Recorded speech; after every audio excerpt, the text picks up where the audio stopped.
નમસ્કાર. કપૂરી ઠાકુરને ભારત રત્ન આપવા પર બિહારના મુખ્યમંત્રી નીતિશ કુમારે વડાપ્રધાન નરેન્દ્ર મોદીને થેન્ક યુ કહ્યું છે.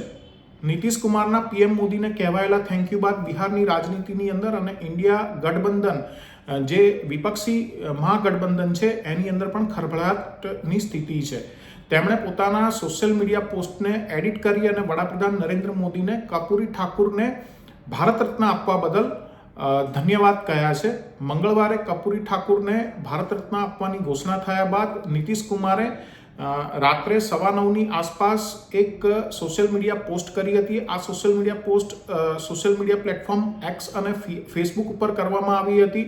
તેની અંદર તેમણે કપૂરી ઠાકુરને ભારત રત્ન આપવા બદલ આનંદ વ્યક્ત કર્યો હતો અને કેન્દ્ર સરકારના નિર્ણયને સારો ગણાવ્યો હતો. આ પોસ્ટની અંદર પીએમ મોદીનો તેમણે ક્યાંય ઉલ્લેખ કર્યો નહોતો, પરંતુ બાદમાં નીતિશ કુમારને બીજેપીના ઘણા કાર્યકર્તાઓએ પોસ્ટ ઉપર કહ્યું હતું કે તેઓ વડાપ્રધાન નરેન્દ્ર મોદીનો પણ આભાર વ્યક્ત કરે અને ત્યારબાદ લગભગ 1.5 કલાકના સમય બાદ બિહારના મુખ્યમંત્રીએ પોતાની પોસ્ટમાં સુધારા કર્યા અને પહેલી પોસ્ટ હતી એની અંદર આખરમાં તેમણે વડાપ્રધાન નરેન્દ્ર મોદીનો કપૂરી ઠાકુરને ભારત રત્ન આપવા બદલ આભાર વ્યક્ત કરતી એક લાઈન ઉમેરી હતી. આ પહેલા ફેસબુક ઉપર જે સલાહ આપી હતી બીજેપીના કાર્યકર્તાઓએ, એ કાર્યકર્તાઓની સલાહ નીતિશ કુમારે માની હતી.